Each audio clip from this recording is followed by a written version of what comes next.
Hello, and welcome to this episode of the Women in Streaming Media Education Podcast, recorded here at IBC. And I'm very excited to be joined with one of my fellow Women in Streaming Media ladies today, Ksenia, who is going to be talking about the back-end infrastructure behind FAST in 2025. So, Ksenia, do you want to just say a little bit more about yourself and what you do? And then we'll dive into the details. Sure. I'm a marketing person, so I don't know if you really want to dive that deep into the tech part, but I will try to cover this. So I work in marketing for about 10 years now in various markets. For the last 3 years, I'm kind of stuck with streaming media. So I work for Unified Streaming, which is it sits in between the encoder and the CDN, so we are on the packager side. And that's how I explore the market. We also have a solution for fast channels. That's why it allowed me to explore channels in general, like linear channels, VOD channels, and the whole phenomenon of this, including fast. And you're also part of our Women in Stream Media speaker team, aren't you? Yes, indeed. I'm a part of a speaker team, which is absolutely amazing opportunity to meet other ladies in the industry. And we just did a panel, and we are doing panels here for the whole 2 days. So it's an amazing time for us. I think this is the most presence we've ever had at IBC. So hats off to the speaker team. Yes, I think so.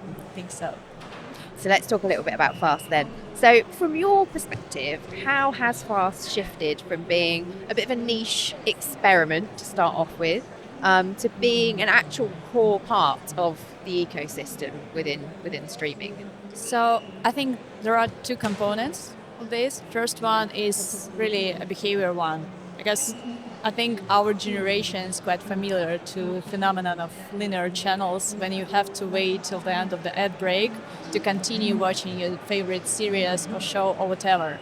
So it stays with us still. And it's not like it's a new thing, it's just something borrowed from our past. So that's why you don't really need to educate people that it's supposed to work like this. You have it in your past. So, and the second part, it's also a behavioral part, I think, but there are various research that tell us about the phenomenon called choice paralysis or something like this. And there are research that typical British person spends about half an hour just choosing a show on the TV, just scrolling down through the Netflix or any other platform. It takes a lot of time because you never know, and even the personalization doesn't really help you because you don't know which mood I am. I know, I was going to say, and that's with the algorithm telling us what we should watch. Just imagine what we would do without them.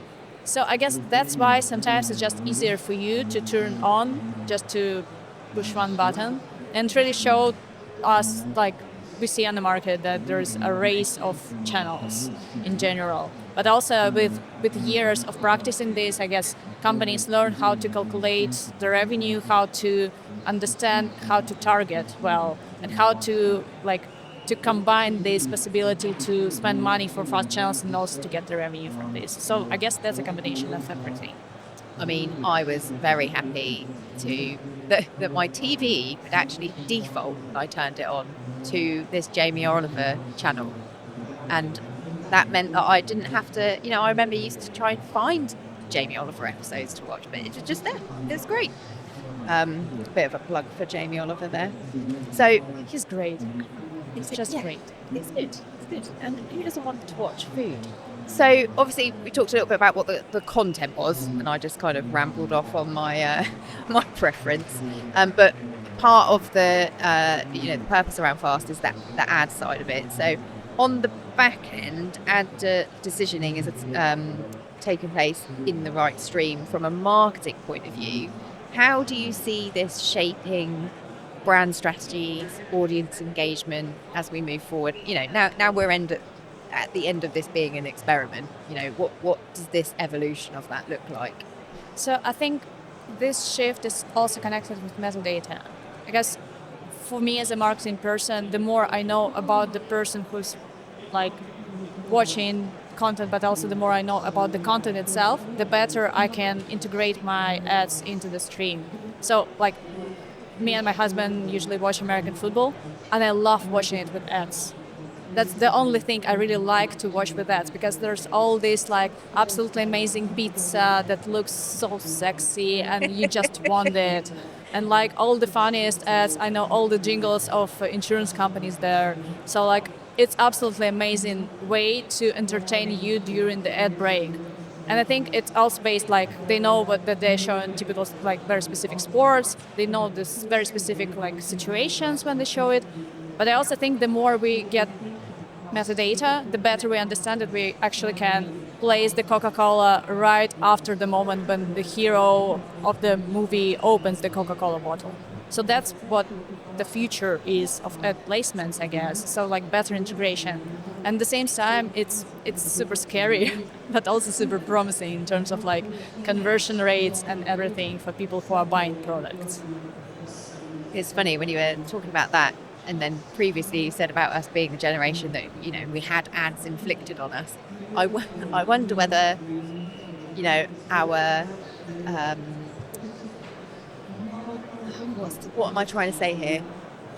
I wonder if how we love a little bit of nostalgia is why we actually don't mind a little bit of ads. I can recall some of the tunes from when I was a child, and that it's fond memories. And I wonder now how that looks, because actually, my kids keep quoting Jet2 holidays at me, because that is the ad they see on YouTube all the time.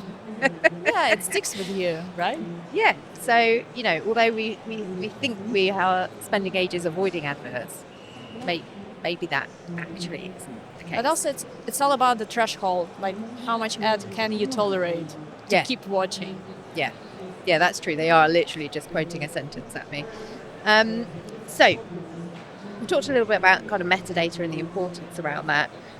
What about the kind of viewer experience? So seamless stitching and low latency. What's keeping the viewers watching? As someone who looks at industry trends as part of your role, how critical do you think the viewing experience is to sustaining fast growth? Because my example of a very niche thing that I like to watch. What does that actually look like in reality?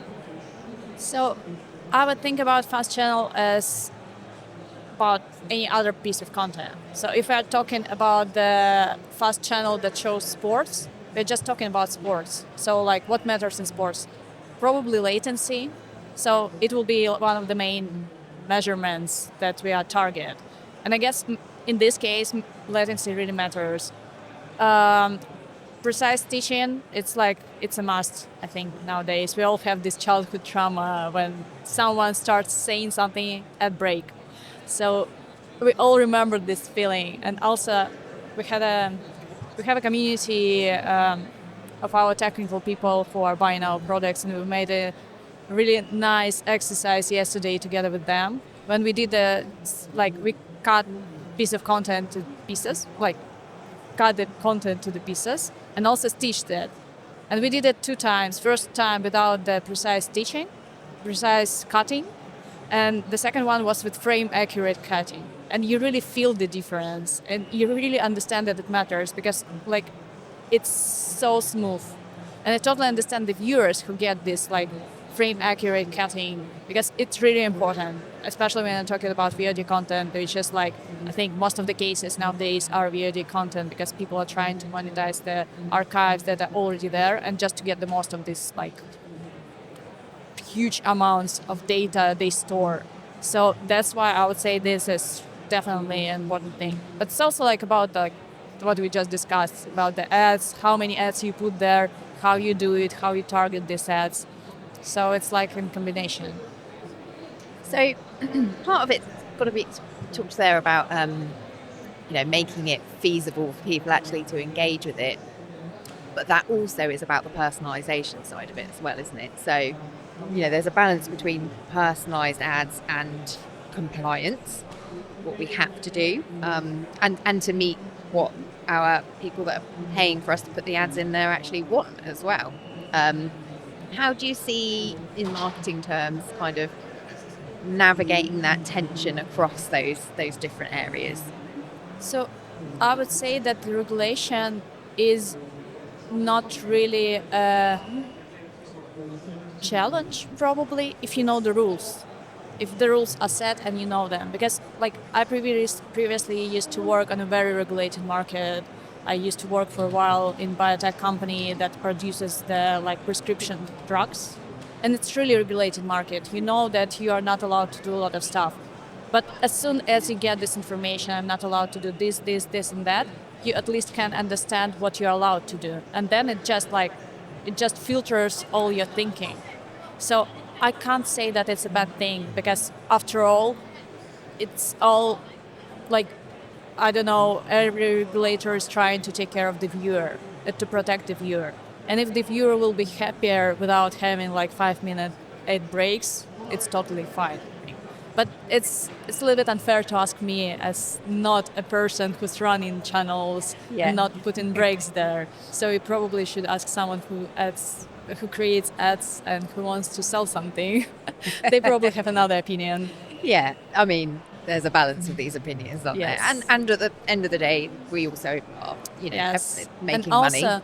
And also it depends on like the type of regulation, because for example we have all these accessibility regulations that's going in place, and for example I see it as a great opportunity for people who are trying to advertise things as well, because it's like a huge audience and you can finally interact with them as well. So maybe it will be challenging in the very beginning just to understand what's the rules of the game, groundwork. the ground, so everything. But when we getting used to this, it's like a great opportunity for everyone, I guess. I like that. I like the positive spin. Yeah, Everyone's been very positive today. that's Makes just me first happy. day. So, looking ahead then, obviously we talked about kind of where we've come from with this and where we currently are. What excites you about the evolution of FAST and this kind of change in the way that we're doing content? Obviously, we can't talk about this without having the AI kind of conversation as well, although we don't have to go too deeply into that, don't worry. What in that positive frame of mind that you have, what are you excited about?